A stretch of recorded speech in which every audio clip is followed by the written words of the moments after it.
So you just got some race seats for your car, and you want to weld in your own bracket. I got you.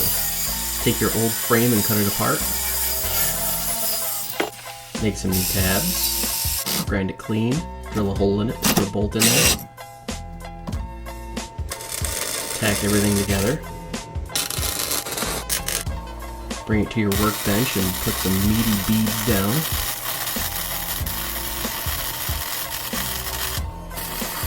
Look at that. Alright, passenger seat is done. Driver's seat is in. Look at that, minty.